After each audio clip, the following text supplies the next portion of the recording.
Mi hijo apenas podía mantenerse en pie, y cuando me confesó lo que había hecho, ya era demasiado tarde. ¿Cuál ha sido la noche más dura que has vivido como padre? Mi hijo falleció hace 2 semanas y sus últimas palabras no dejan de dar vueltas en mi cabeza. Mi hijo mayor tenía apenas 16 años. Era el primogénito de mi esposa, y yo lo adopté cuando tenía 7. Así que en ese momento era mi único hijo.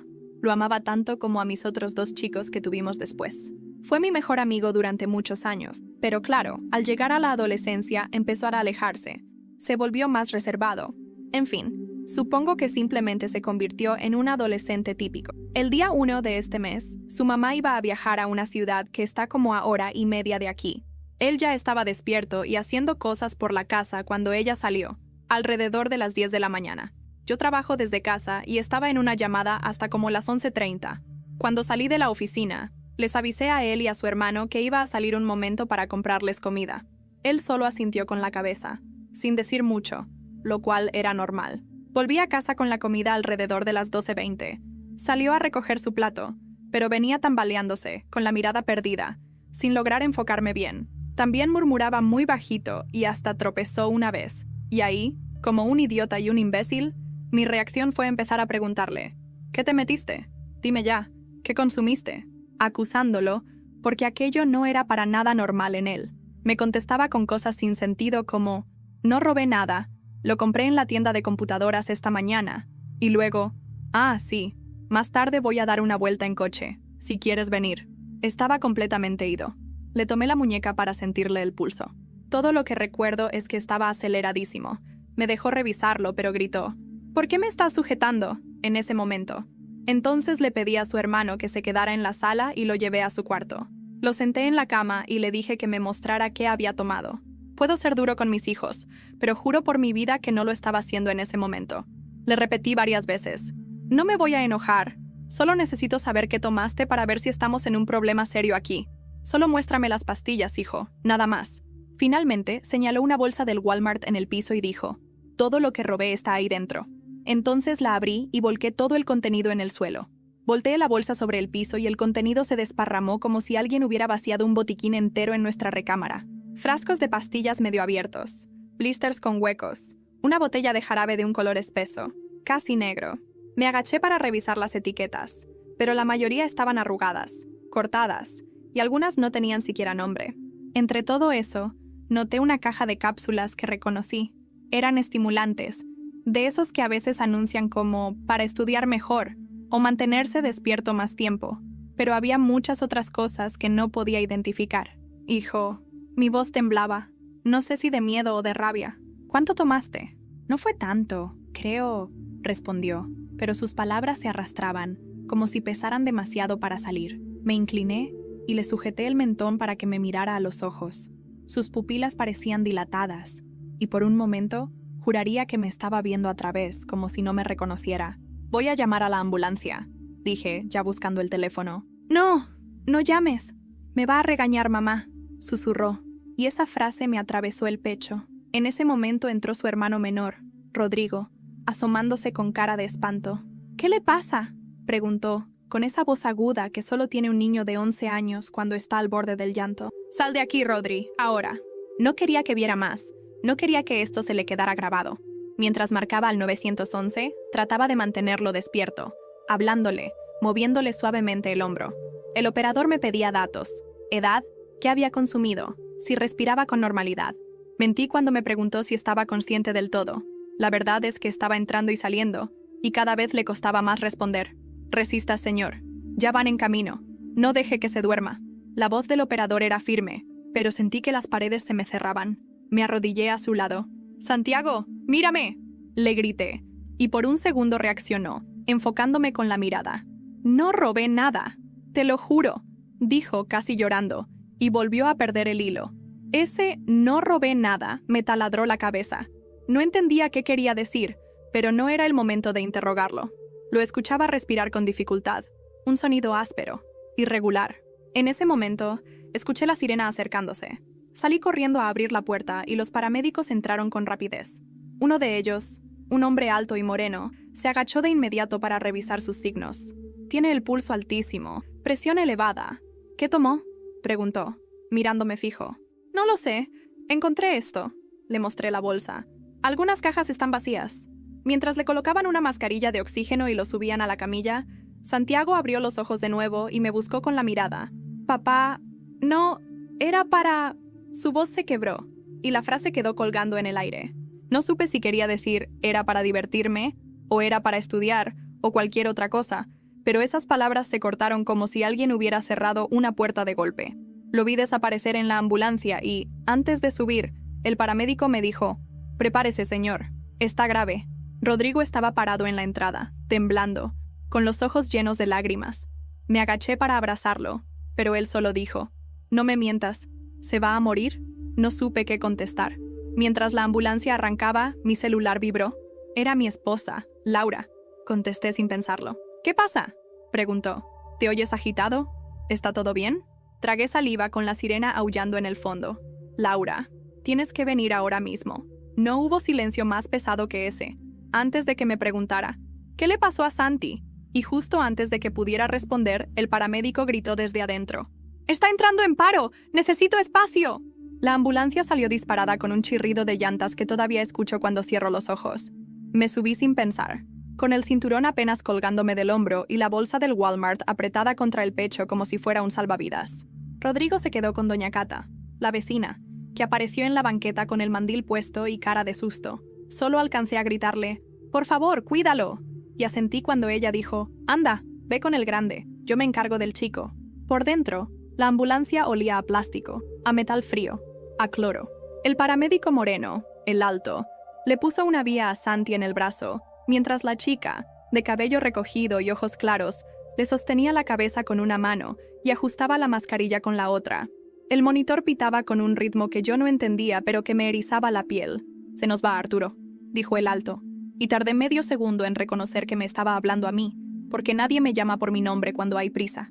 «¿Está tomando algún medicamento? ¿Padece algo?». «No, que yo sepa». Me escuché como un niño regañado. «Encontré esto», y le tendí la bolsa temblando. «No entiendo qué es cada cosa». La chica miró rápido y fue sacando frascos con manos rápidas. «Jarabe para la tos con dextrometorfano», murmuró. «Antigripal, cafeína. ¿Qué es este bote rojo?». Me vio. «Energizante para gamers». ¿Lo ubica?». La tienda decía que... Me interrumpí, recordando sus palabras sin sentido. Él dijo que lo compró en la tienda de computadoras, esta mañana. «Ok», respondió ella, profesional pero con una sombra de juicio.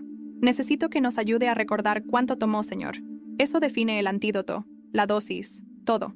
Quise decirle que no sabía, que yo estaba en una llamada, que salí a comprar comida, que regresé y lo encontré tambaleándose, que soy un idiota y un imbécil. Pero mis labios no obedecían, solo miraba su pecho subir y bajar, cada vez más lento, como si tuviera que acordarse de respirar. «Santiago, aguanta», le decía, acercándome a su oído.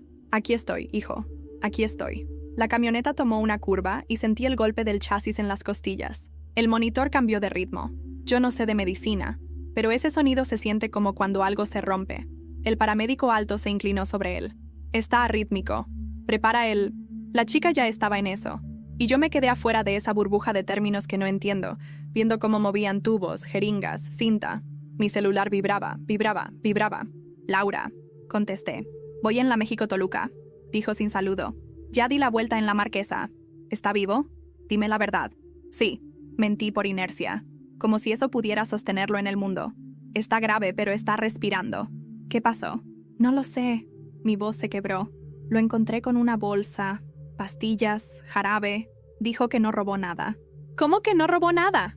Laura tragó saliva. «Arturo, ¿por qué diría eso?». «No lo sé», repetí, y quise colgar antes de romperme por completo. «Llega al Hospital General de Naucalpan. Yo voy allá». Corté porque el paramédico me hizo una seña con los ojos. «Necesito espacio». Tragué saliva y me pegué a la pared de la ambulancia como si así desapareciera. Mi corazón iba a otro ritmo, disociado del monitor de Santi. Era un golpe sordo que no me dejaba pensar. «Santiago», dijo la paramédica, con una voz que parecía acariciarlo. «¿Me escuchas? Aprieta mi mano. Eso, campeón. Quédate conmigo». Él intentó, lo juro.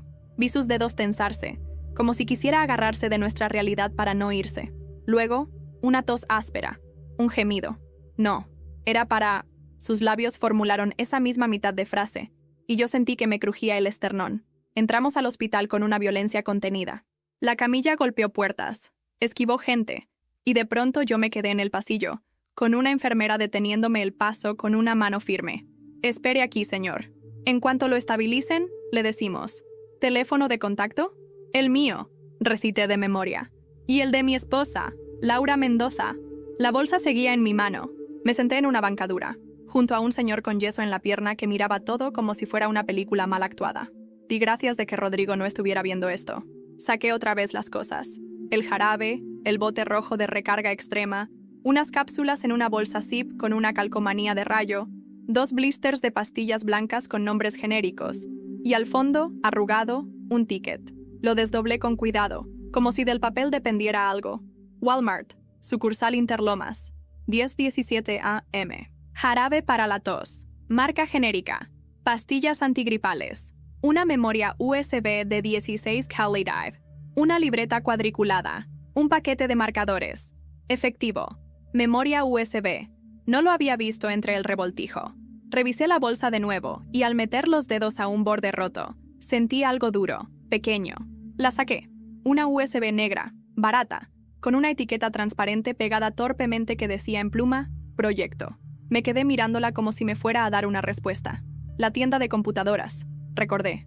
Podía ser el localcito que está junto al Walmart, el que vende teclados, audífonos y dulces para gamer. Ahí también tenían una vitrina con suplementos raros, cosas que prometen focus y energía. No era ilegal, no era un narcolaboratorio, era el México real. Un local en la planta baja de una plaza, un chavo detrás del mostrador con audífonos y un póster de streamers en la pared. Todo al alcance de un adolescente con dinero en efectivo. La enfermera regresó y me pidió el ticket y los frascos. «Toxicología los necesita», dijo. «¿Cuánto jarabe faltaba cuando lo encontró?» «No lo sé», respondí, y la culpa me mordió la garganta. Yo salí a comprar comida. «No se culpe ahorita, señor», dijo, sin dejar de ser práctica. «Si recuerda algo más, me avisa». Asentí, pero por dentro me estaba desmoronando. En la banca de enfrente, un muchacho con sudadera verde tecleaba en su teléfono con los ojos rojos. A su lado, una señora dormía sentada, con el cubrebocas chueco. Pasaban camilleros, médicos, y cada paso parecía una promesa incumplida. Me sonó el celular. Un mensaje de Laura. «Ya voy llegando». «¿En qué área estás?» Le mandé la ubicación. A los 2 minutos, la vi venir por el pasillo. Pálida, despeinada, con el suéter amarrado en la cintura. Cuando nuestros ojos se encontraron, supe que ya me había perdonado y condenado al mismo tiempo. «¿Qué le diste?», preguntó sin preámbulos, con una furia dolida. «Dime, Arturo». «Nada, Laura. Nada». «¿Yo?» Mi voz se quebró. «Compré comida. Él ya estaba raro. Él me llamó anoche», dijo ella de golpe. Me dijo que estaba cansado, que tenía que terminar algo para el lunes. Le mandé 200 pesos por transferencia en la mañana, porque dijo que le faltaba una pieza. ¿Una pieza de qué? No sé. Laura cerró los ojos. Me dijo, de compu. El monitor de la sala retumbó un tono diferente, como una alarma aguda. Un médico joven apareció con una bata que le quedaba grande y nos miró con cara de urgencia contenida. ¿Familia de Santiago Gómez? Sí, dijimos a la vez. Estamos estabilizándolo. Tiene signos de intoxicación por múltiples sustancias. Necesitamos saber si consumió alcohol, además de esto. Levantó el bote rojo, el jarabe. ¿Tomó algún antidepresivo, ansiolítico, algo de algún familiar? No, dijimos de nuevo, y luego Laura me miró con intensidad. ¿Tomó? No. No. El doctor asintió. Anotó algo en una tabla y respiró hondo. Vamos a pasar a la sala de observación. Si responde al tratamiento, podremos hablar con él en unos minutos. Laura apretó mi mano hasta doler. Yo sentí, por primera vez desde que esto empezó, un hilo de esperanza. Mínimo, flaco, pero ahí estaba. Me aferré a ese hilo como quien se cuelga de una rama sobre el barranco. ¿Puedo verlo?, pregunté. 1 minuto, 1 por 1, dijo el doctor, sin tocarlo demasiado. Está muy agitado por dentro, aunque por fuera parezca quieto. Laura entró primero. La vi desaparecer detrás de una cortina azul y escuché su voz, bajita, hablándole como a un bebé. «Aquí estoy, amor, aquí estoy, ya pasó, mi niño». Me quedé con la USB en la mano. La giré entre los dedos hasta que la etiqueta Proyecto se me quedó impresa en la piel. No sabía por qué, pero me daba miedo conectarla.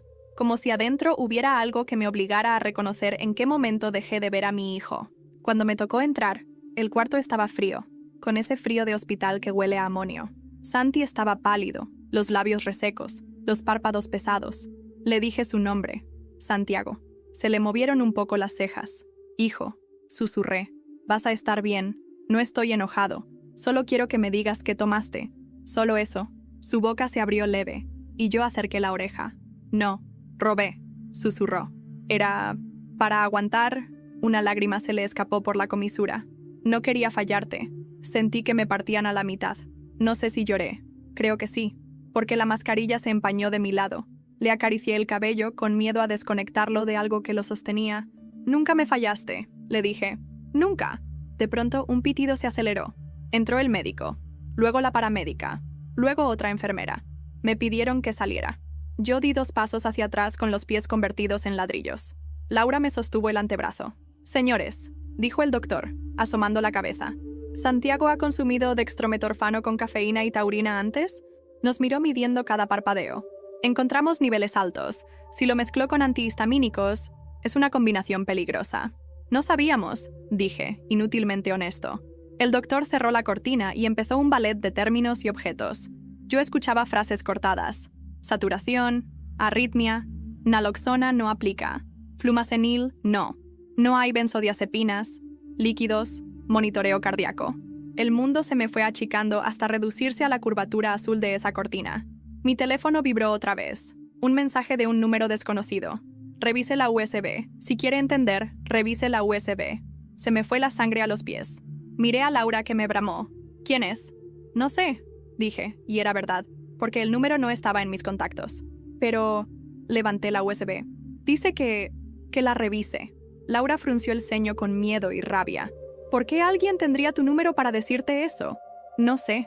El pitido del monitor cambió de nuevo, esta vez como una cuerda tensa a punto de romperse. El médico alzó la voz. Necesito el consentimiento para intubación si es necesario. Padre o madre presentes. Laura y yo dimos un paso al frente al mismo tiempo, y en ese exacto instante, mi celular volvió a vibrar con otro mensaje del número desconocido. No fue un accidente. No sé si alguna vez has sentido cómo el aire se vuelve espeso, como si de pronto tu cuerpo olvidara el mecanismo de respirar. Eso me pasó en ese momento. El mensaje no fue un accidente. Se quedó flotando frente a mis ojos como si lo hubieran escrito con fuego. Laura me arrebató el celular de las manos. Lo leyó, y su rostro se endureció. ¿Quién carajos te manda esto? Me preguntó con un tono que mezclaba miedo y enojo. No lo sé, contesté, y lo odié porque sonaba como si estuviera mintiendo. Acaba de llegar. El médico no nos dio tiempo para discutir. Por favor, necesitamos una respuesta ya. Si su hijo no mejora en los próximos minutos, la intubación es lo único que puede salvarlo. Firmamos. No sé ni cómo mi mano logró trazar una firma medianamente legible.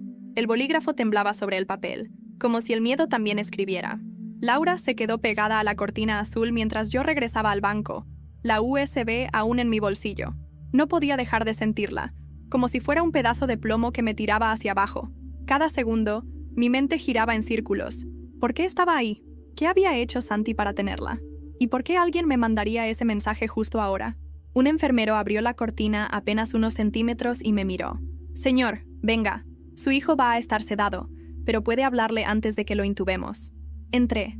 Santi estaba con la piel tan pálida que parecía de papel. El tubo de oxígeno le cubría casi media cara, y sus manos estaban inmóviles sobre la sábana. Le dije su nombre, apenas un susurro. «¡Papá!». Sus labios se movieron. «No, quería…». Tosió. Un sonido hueco que me heló. «No me dejaban… dormir. Tenía que acabar». «¿Acabar qué, hijo? Dime qué». Le apreté suavemente la mano, aunque sabía que eso podía molestarle los sensores. Pero no respondió.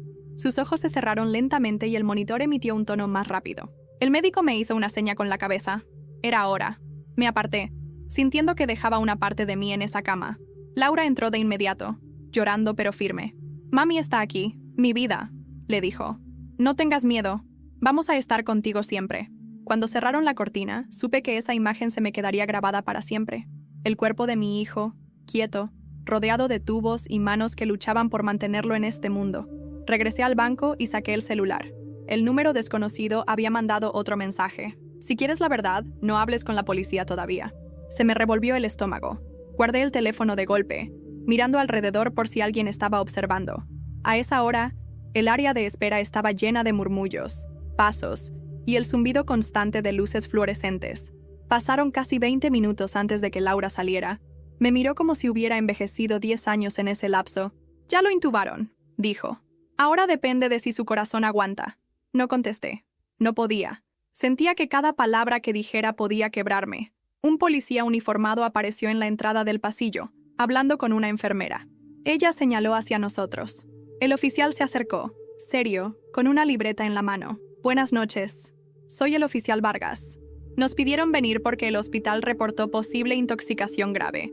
Necesitamos saber si quieren presentar un informe preliminar». Laura me miró y ahí estaba. El dilema. El mensaje me retumbaba en la cabeza. «No hables con la policía todavía. Creo que...» empecé a decir, pero Laura me interrumpió. «Claro que sí, oficial. Diga qué necesita». Mientras ella respondía preguntas sobre lo que había pasado en la mañana, yo solo pensaba en cómo podía salir de ahí sin que nadie me viera. Para conectar esa USB en algún lado, necesitaba saber qué había dentro, aunque una parte de mí temía que eso pudiera destruirme aún más. Cuando el oficial se fue, Laura se dejó caer junto a mí. «Dijo que puede ser que alguien le haya vendido algo adulterado», murmuró. «¿Tú crees que lo hizo solo por... experimentar?» «No», respondí sin pensar. Él dijo que no quería fallarme. Eso no es experimentar. Me miró con una mezcla de confusión y sospecha. «¿Qué no me estás diciendo, Arturo?» Iba a responder cuando sentí la vibración en el bolsillo. Otro mensaje, mismo número. «Si la conectas, no lo hagas en tu casa. No estás solo en esto». Antes de que pudiera siquiera procesarlo, un médico entró apresurado. «Necesitamos que vengan ahora. Su hijo está teniendo otra crisis». Corrimos detrás del médico por el pasillo, con el eco de nuestros pasos mezclándose con el golpeteo de carritos metálicos y el sonido agudo de un monitor en alarma. Al llegar, la escena era un torbellino. 3 enfermeras alrededor de la cama, un médico revisando la vía, la cortina a medio cerrar y el aire cargado con el olor penetrante de alcohol y látex. Santi estaba convulsionando. Su cuerpo, rígido y arqueado, se sacudía en espasmos que parecían arrancarle la vida a tirones. Laura se quedó paralizada en la entrada, con una mano en la boca. Yo intenté acercarme, pero una enfermera me bloqueó con el antebrazo. «No puede pasar, señor. Por favor, déjelos trabajar. Ese es mi hijo», grité sin reconocer mi propia voz. El médico ordenaba cosas que apenas entendía. Midazolam, ajustar líquidos, monitorear saturación. El pitido del monitor cambió, bajando a un ritmo lento y grave que helaba la sangre. «Reacciona, Santiago», dijo la paramédica de la ambulancia, que ahora estaba ahí también, presionando suavemente su pecho. Me di cuenta de que ella lo miraba con un afecto que iba más allá del deber. Laura sollozaba en silencio. Me acerqué a ella y le susurré: «Va a salir de esta. Tiene que hacerlo». Pero lo que sentí en ese momento fue otra cosa. Una certeza incómoda de que Santi estaba metido en algo que no habíamos visto venir. Algo que no se trataba solo de una mala decisión o de una curiosidad adolescente. De pronto, el espasmo cesó. Su cuerpo quedó flojo, inerte. El médico revisó su pulso y ordenó que ajustaran la respiración asistida. «Se estabilizó», dijo con voz grave. «Pero está muy débil. Vamos a pasarlo a cuidados intensivos». Laura se agarró de mi brazo con tanta fuerza que me cortó la circulación. Sus ojos me pedían que dijera algo. Cualquier cosa que nos devolviera control. Pero yo solo podía pensar en esa maldita USB. Cuando salieron con la camilla, seguí detrás como un fantasma. Vi cómo desaparecía en el ascensor junto a un enfermero y un guardia. Me quedé mirando las puertas cerrarse, y en ese reflejo de acero vi mi propio rostro, irreconocible. Laura se fue a la sala de espera. Yo aproveché el momento para apartarme y caminar hacia la salida lateral del hospital. Encendí el celular, busqué un cibercafé cercano y encontré uno a unas cuadras. El mensaje decía que no la conectara en casa, pero no decía nada sobre un lugar público. Llegué al local y el encargado, un joven con gorra y audífonos, apenas me miró cuando pedí una computadora. Me senté, conecté la USB y apareció una carpeta llamada Final. Adentro había varios archivos de video. El primero tenía fecha de la semana pasada. Di clic. La imagen era borrosa al inicio. Luego se aclaró. Santi estaba sentado frente a una mesa, con la sudadera gris que tanto usaba, hablando a la cámara. «Si estás viendo esto, es porque no aguanté», dijo con voz cansada. «No pienses que fue por ti, papá. Yo quería terminar el proyecto, pero ellos no me dejaban. Mi corazón golpeaba como si quisiera salirse del pecho. Quiero que sepas que nunca te mentí. No robé nada. Me lo dieron. Dijeron que era para rendir más. Y sí, funcionaba. Al principio, el video se cortó abruptamente. Abrí el segundo archivo. Era de noche, grabado desde un celular, mostrando un cuarto lleno de computadoras, cables y frascos apilados en una esquina. Se escuchaban voces. Una de ellas reconocí como la de Santi, preguntando si eso era seguro. Otra voz, más grave, respondía: «Tranquilo, aquí todos lo toman. Solo no digas nada afuera». Sentí un sudor frío recorrerme la espalda. Cerré el archivo de golpe, guardé la USB y salí del cibercafé mirando por encima del hombro. Cuando volví al hospital, Laura me esperaba en la entrada con los ojos rojos. «El médico quiere hablar con nosotros. Dice que encontraron restos de algo más en su sangre, algo que no estaba en la bolsa». Me quedé inmóvil. La USB me pesaba en el bolsillo como un ladrillo ardiendo. «¿Qué encontraron?», pregunté. Laura tragó saliva antes de responder. «Metanfetamina». Esa palabra me perforó como un cuchillo. Metanfetamina. Era algo que escuchas en las noticias, en documentales de narcos, pero nunca lo imaginas en la sangre de tu propio hijo. Laura me miraba como si buscara una explicación inmediata, como si en mí estuviera la respuesta que pudiera borrar todo lo que acababa de decir. «Eso no puede ser», susurré, más para mí que para ella. «Santiago jamás...». «Pues está en los análisis, Arturo», me interrumpió con un tono quebrado. El doctor dijo que la cantidad no era tan alta como para hacer un consumo prolongado, pero suficiente para provocar lo que le pasó. No contesté. Dentro de mi bolsillo, la USB parecía palpitar como un corazón ajeno. Sabía que ahí había algo más que podía aclarar o ensuciar todavía más esta historia. Pero ahora no podía hablar de eso, no con Laura mirándome como si yo fuera cómplice. El doctor nos llevó a su consultorio. Un cuartito lleno de carpetas apiladas y olor a café viejo. Su hijo está estable por el momento, pero la combinación de sustancias que consumió es peligrosa. Queremos mantenerlo sedado al menos unas horas más para que su cuerpo se recupere, dijo, con esa calma que solo tienen los médicos que están acostumbrados a malas noticias. Lo que me preocupa es cómo llegó a él la metanfetamina. No estaba en ninguno de los productos que trajeron. Laura lo miró directo. ¿Cree que alguien se la dio sin que él lo supiera? Es posible, respondió el doctor. Por eso la policía querrá investigar. Pero si él la tomó voluntariamente, necesitamos entender por qué. Yo pensé en los videos que había visto, en la voz de ese hombre diciendo, «Aquí todos lo toman». Era como si de pronto todo encajara, pero sin darme el cuadro completo. «Doctor, ¿puedo verlo un momento?» 5 minutos, aceptó. «Y solo uno de ustedes a la vez». Laura entró primero. Yo aproveché para salirme un momento al estacionamiento. Necesitaba aire, pero también necesitaba pensar rápido.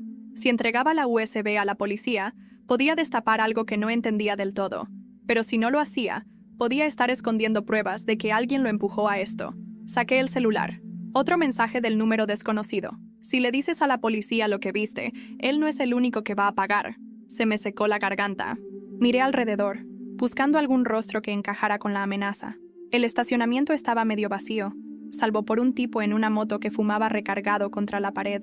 No me miraba, pero algo en su postura me puso en alerta. Volví a entrar justo cuando Laura salía del cuarto. Sus ojos estaban hinchados. «Está dormido». Le hablé, pero no reaccionó. Parece tranquilo. Asentí y entré. El cuarto estaba en penumbra, con el bip constante del monitor marcando el ritmo de todo. Me acerqué y le tomé la mano. «Hijo, si me puedes escuchar, yo sé que esto no fuiste tú.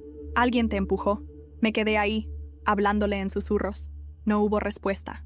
Antes de irme, le puse la USB en el cajón de su buró improvisado del hospital, escondida entre una bata doblada. No sé por qué lo hice. Tal vez para sentir que todavía le pertenecía a él. Esa noche no dormimos en casa. El hospital nos prestó una sala de familiares, pero era imposible descansar. A las 3 de la mañana, mientras Laura dormía sentada, mi celular vibró otra vez. «El del video no sabe que tienes la copia. Ten cuidado con quién hablas». Me levanté de golpe, salí al pasillo y revisé a ambos lados. Nada. Solo el silencio del turno nocturno y el olor a desinfectante. Volví a la sala y me encontré con el oficial Vargas esperándome en la puerta. «Señor Gómez», dijo bajando la voz, «necesito hablar con usted a solas». Miré a Laura dormida, luego a él. «¿De qué se trata?» «De algo que encontramos revisando las cámaras del Walmart esta mañana. Su hijo no estaba solo cuando compró esas cosas. Sentí como el piso se movía bajo mis pies. ¿Con quién estaba?» Vargas me miró fijo, como evaluando si decirlo ahí. «Con un hombre que creemos que ya ha estado involucrado en otros casos de intoxicación en menores». El corazón me dio un vuelco. «¿Lo conocen?» «No solo lo conocemos», dijo Vargas. Es un exprofesor de informática de un colegio de aquí en Naucalpan.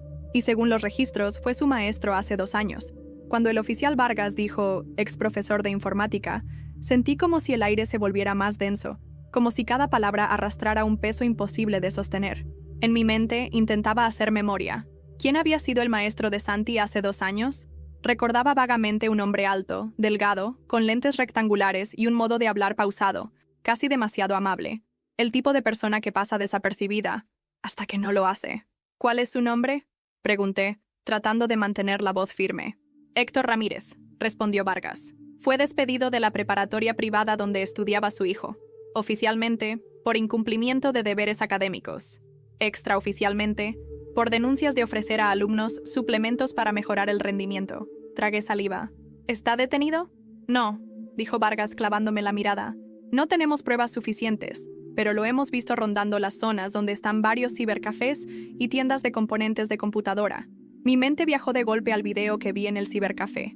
El cuarto lleno de cables, frascos y esa voz grave diciendo, aquí todos lo toman. Esa voz ahora me parecía la misma de Héctor. ¿Cree que él le dio algo a Santi?, pregunté. No lo creo, respondió Vargas. Lo sé. Lo vimos salir juntos del Walmart. Él cargaba una bolsa igual a la que usted nos entregó. El estómago me dio un vuelco. ¿Y por qué no lo arrestan ya? Porque necesitamos el vínculo entre él y la intoxicación, dijo Vargas. Sin eso, cualquier juez lo suelta en horas. Por eso vine. Creo que usted tiene algo que podría ayudarnos. Me quedé en silencio. No podía decirle que tenía la USB. No después de los mensajes amenazantes. Si Héctor sabía que yo lo estaba exponiendo, ¿quién me decía que no iría tras Rodrigo también? No sé de qué habla, oficial. Mentí. Yo solo quiero que mi hijo salga de esto. Lo entiendo, respondió Vargas, aunque en su mirada vi que no me creía. Pero si recuerda algo, llámeme. Se fue sin más, y yo regresé a la sala donde Laura seguía dormida. No le dije nada de la conversación. No podía.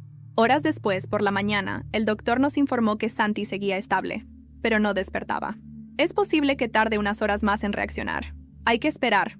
Laura se quedó junto a él, mientras yo bajé a la cafetería del hospital. Apenas di el primer sorbo a un café recalentado, el celular volvió a vibrar. Otro mensaje del número desconocido.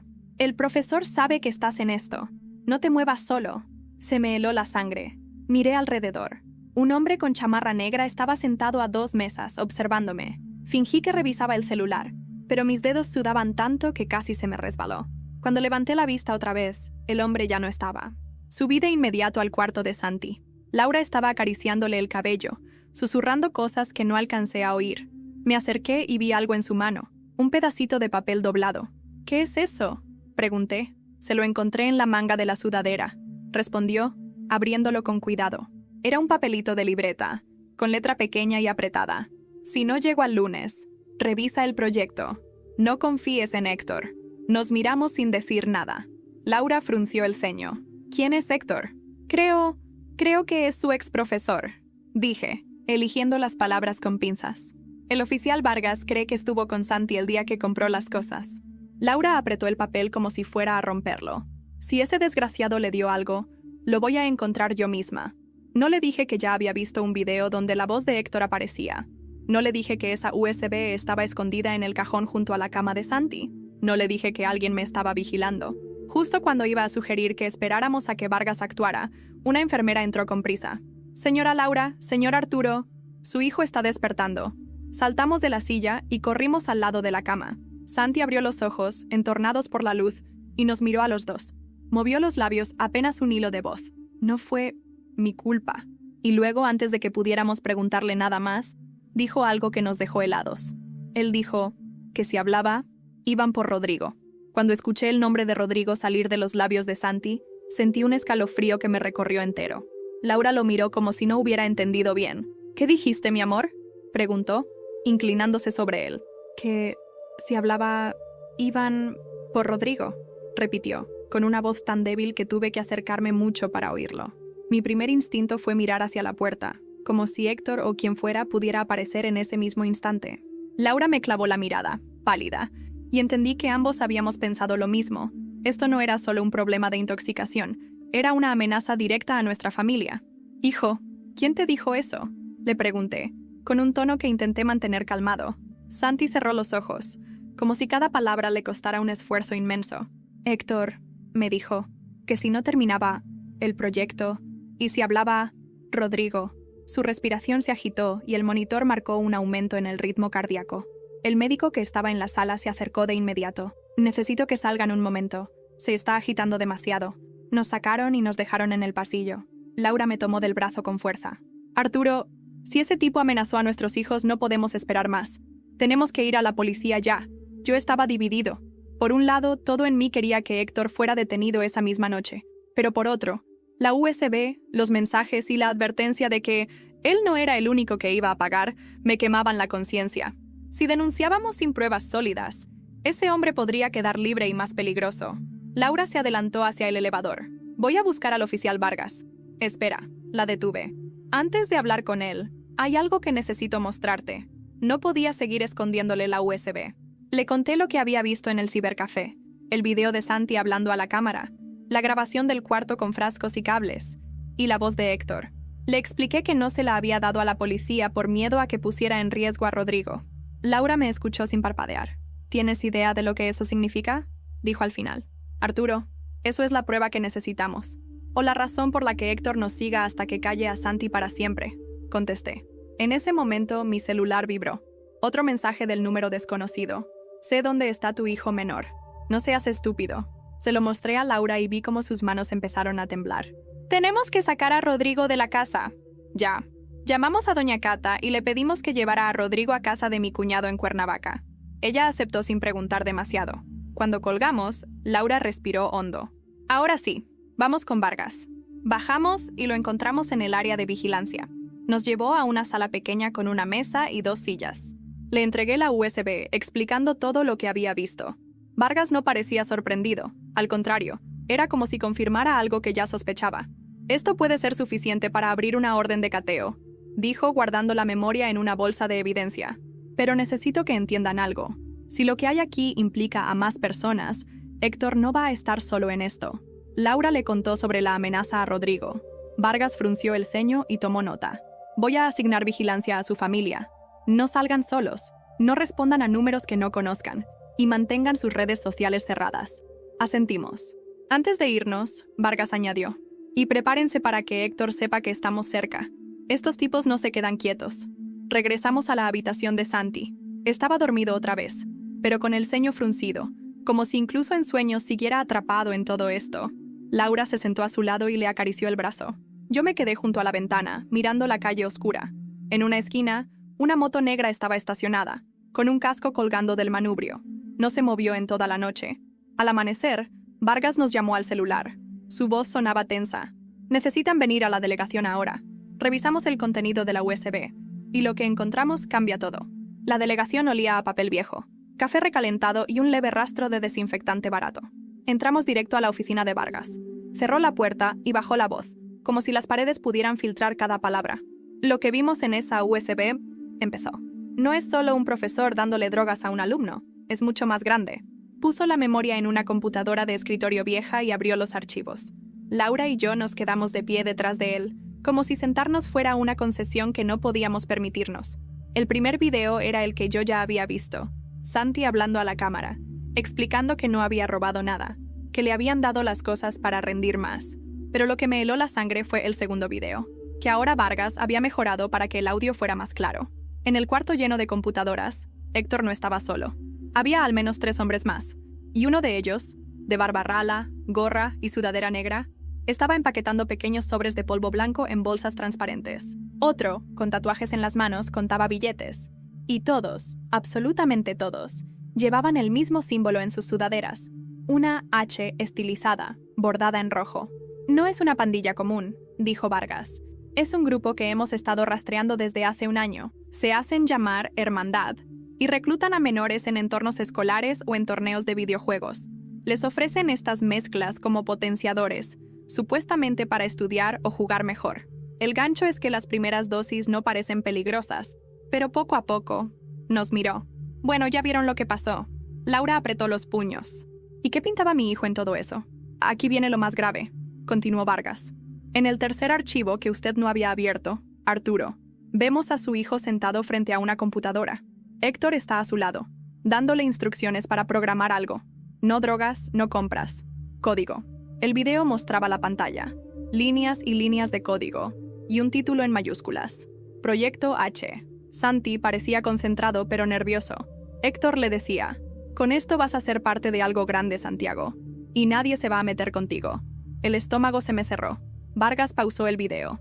No sabemos aún qué es el Proyecto H, pero por el patrón de archivos y direcciones IP que aparecen, parece ser un software para encriptar datos, o para ocultarlos.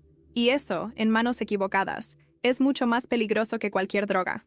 Laura me miró con una mezcla de horror y tristeza. Él estaba metido en algo que no entendía. Exacto, asintió Vargas. Y por eso lo amenazaron. Si hablaba, no solo quedaban expuestos ellos. Él también. Me pasé la mano por la cara, intentando absorberlo todo. ¿Qué vamos a hacer? Voy a pedir una orden para registrar el local donde se grabó este video, dijo Vargas. Pero si lo hacemos, necesito que estén preparados. Héctor y su gente van a saber que vino de ustedes. Laura no dudó. Que lo sepan. Vargas nos pidió quedarnos en la delegación mientras coordinaba un equipo. Fueron horas largas, viendo policías entrar y salir, escuchando teléfonos sonar y conversaciones a medias. Yo pensaba en Rodrigo, en si ya estaría a salvo con mi cuñado. Pensaba en Santi, solo en esa cama de hospital, y en si ellos sabían dónde estaba. A las 4 de la tarde, Vargas regresó. «Tenemos la orden. Vamos a entrar esta noche. Quiero que se queden aquí». Laura y yo nos miramos. Nos quedamos. No había otra opción. Pasaron las horas. Afuera, el sol se fue y la ciudad encendió sus luces. Vargas entró de nuevo, esta vez con un sobre Manila. Lo dejó sobre la mesa y nos miró fijo. El operativo empezó hace 20 minutos. Pero antes de que termine, quiero que vean esto. Lo encontramos en un archivo oculto de la USB. Abrió el sobre y sacó una foto impresa. Era de Rodrigo. Estaba en la calle, con su mochila escolar, tomada claramente sin que él lo supiera. Laura se llevó las manos a la boca. Yo sentí un rugido en el pecho, como si mi cuerpo entero quisiera lanzarse a pelear. «Esto significa», dijo Vargas, «que sabían dónde vivían, dónde estudiaban, y que tenían todo planeado si las cosas salían mal». En ese momento, su radio sonó. Una voz nerviosa dijo, «Tenemos a Héctor, pero...». El resto escapó. La noticia de que Héctor estaba bajo custodia me provocó un alivio fugaz, hasta que Vargas repitió las palabras que más miedo me daban. «El resto escapó». Laura se levantó de golpe de la silla. «¿Qué significa eso? ¿Que esa gente sigue afuera? ¿Que todavía pueden ir tras Rodrigo?» «Significa», respondió Vargas con la voz medida, «que atrapamos a la cabeza visible, pero los otros miembros de la hermandad se dispersaron antes de que entráramos. Sabemos quiénes son, tenemos sus rostros, pero van a querer borrar cualquier rastro de su relación con Héctor». Laura me miró, y en sus ojos había más furia que miedo. «No podemos dejar que ese borrar rastros signifique silenciar a mi hijo». Vargas asintió. «Por eso vamos a mover a Santiago a un hospital seguro del Estado de México, bajo custodia discreta». Ese custodia discreta sonó frío, como si habláramos de un testigo protegido en lugar de un adolescente enfermo, pero entendí que no había otra opción. A las 2 de la madrugada, subimos a Santi a una ambulancia sin logos visibles. Iba dormido, todavía conectado al respirador, escoltado por 2 patrullas sin sirenas. Laura iba adentro, sosteniéndole la mano. Yo iba en el auto de Vargas, adelante. La ciudad, a esa hora, parecía un animal dormido, pero yo sentía sus ojos sobre nosotros. En medio del camino, el radio de Vargas sonó. «Alerta en la casa del señor Gómez. Puerta trasera forzada». Me quedé helado. «Rodrigo», dije con un hilo de voz. Vargas tomó el volante con una mano y habló por el radio. «Repitan. ¿Está el menor a salvo?» Afirmativo, el niño no estaba en la propiedad. La vecina confirma que salió esta tarde con un familiar. Solo revolvieron papeles y cajones. No contesté. Ya no había dudas. Nos estaban buscando algo, y no lo habían encontrado en la casa. La USB ya estaba en manos de Vargas. Eso significaba que buscaban otra cosa. Llegamos al nuevo hospital al amanecer. Era más pequeño, casi escondido entre edificios administrativos. Allí nos instalaron en un cuarto para familiares con una sola ventana cubierta con cortinas gruesas. Al mediodía, Santi despertó de nuevo. Abrió los ojos lentamente como si pesaran toneladas, y nos vio a Laura y a mí. Esta vez su voz era apenas más clara. «¿Dónde estamos?» «En un lugar seguro, hijo», respondí. «Nadie te va a hacer daño aquí». Él negó levemente con la cabeza. «No entiendes. No es solo Héctor. Hay más. Él me hizo guardar algo en el proyecto. Si no lo encuentran, van a venir por mí. Y por Rodrigo». Me incliné sobre él. «¿Qué guardaste, Santi?» Sus ojos se llenaron de lágrimas. «Nombres, direcciones, Todo. Ellos no saben que lo copié en otra parte. Laura y yo nos miramos. Eso cambiaba todo. No solo la USB era peligrosa, sino que existía otra copia. ¿Dónde está, hijo?, preguntó Laura, con voz suave. Pero antes de responder, Santi se tensó, como si algo en su mente se hubiera bloqueado. El monitor pitó con fuerza, y las enfermeras entraron para estabilizarlo. Nos hicieron salir. En el pasillo, Vargas nos esperaba. «Tenemos que encontrar esa copia antes que ellos», dijo sin preámbulos. «Si lo que dice su hijo es cierto, esto ya no es solo un caso de drogas en menores. Es un caso de crimen organizado a gran escala». Laura dio un paso hacia él. «Entonces vamos por ella. Ahora». Vargas bajó la voz. «Podría estar en el mismo lugar donde grabaron los videos, y aunque Héctor está detenido, hay otros que lo están protegiendo». Esa tarde, mientras el sol se ocultaba detrás de las cortinas del cuarto, recibí un mensaje de un número distinto. «Sé dónde está tu hijo mayor. Si quieres que siga vivo, tráeme el proyecto esta noche. Solo tú. Solo». El mensaje me dejó la garganta seca. «Si quieres que siga vivo, tráeme el proyecto esta noche. Solo tú. Solo». Era como si las paredes del cuarto se cerraran sobre mí. Laura estaba sentada al lado de la cama de Santi, acariciándole el cabello, ajena a que, en ese momento, su hijo acababa de ser convertido en moneda de cambio. Guardé el celular en el bolsillo sin que me viera. Me levanté y salí al pasillo con la excusa de tomar aire. Afuera, Vargas estaba revisando unos papeles y me miró con gesto cansado. «¿Alguna novedad?», preguntó. «Nada», mentí, sintiendo que la palabra me pesaba en la lengua. Mi cabeza giraba en un torbellino de decisiones imposibles. Si le decía a Vargas, montarían un operativo y tal vez pondrían a Santi en más peligro. Si iba solo, podía ser una trampa mortal. Pero si no iba, ellos ya sabían dónde estaba. Pasé la siguiente hora caminando en círculos por el estacionamiento del hospital. Finalmente, tomé una decisión que me pesaría para siempre. Iría solo, pero dejaría mi ubicación compartida con Vargas sin decirle nada. Si todo salía mal, al menos sabría dónde encontrarme. O mi cuerpo. A las 9 de la noche salí del hospital sin que nadie me detuviera. Tomé un taxi viejo y pedí que me llevara a la dirección que venía en un mensaje posterior. Una bodega en un polígono industrial, en las afueras de Naucalpan. El lugar estaba casi oscuro, con apenas una lámpara exterior parpadeando. Bajé del taxi y caminé hacia la entrada. Una voz desde dentro dijo: «Entra y cierra la puerta». Lo hice. El interior olía a metal oxidado y gasolina. 3 hombres estaban ahí. Uno de ellos con una sudadera negra con la H roja en el pecho. «¿Trajiste el proyecto?», preguntó el de en medio, un tipo de barba rala que reconocí del video. «No lo tengo aquí», dije controlando mi respiración. «Pero sé dónde está». Me dieron un golpe seco en el abdomen que me dobló. «No estamos jugando», dijo otro. «O lo traes, o mañana tu esposa y tu otro hijo estarán en la portada de los periódicos». Respiré hondo. «Si me dejan verlo, puedo asegurarme de que siga vivo, y luego les entrego lo que quieren». El de barba rala me miró evaluando. Chasqueó la lengua y señaló hacia un cuarto al fondo. Me empujaron adentro. Allí estaba Santi, sentado en una silla, atado de manos pero consciente. Cuando me vio, sus ojos se llenaron de lágrimas. «Papá, no les des nada», susurró. Me acerqué como pude. «¿Dónde está la copia, hijo?», pregunté. «En mi escuela, laboratorio de informática, taquilla 17, combinación 636», me dijo rápido antes de que uno de los hombres lo jalara hacia atrás. Salí del cuarto fingiendo calma. «Está en la escuela. Llévenme y se los doy». Uno de ellos sonrió. «No eres tan estúpido como pareces. Vámonos». En ese momento, las puertas de la bodega explotaron hacia adentro. Policías armados irrumpieron con gritos y luces cegadoras. Me tiré al suelo mientras el estruendo llenaba el aire. Entre el caos, sentí cómo me jalaban hacia afuera. Era Vargas. «Te dije que no te movieras solo», gritó arrastrándome. En minutos, los 3 hombres estaban esposados. Santi fue sacado por paramédicos, todavía temblando pero vivo. Yo apenas podía respirar, entre el miedo y la adrenalina. Horas después, en la delegación, Vargas me explicó: «Recibí tu ubicación en tiempo real.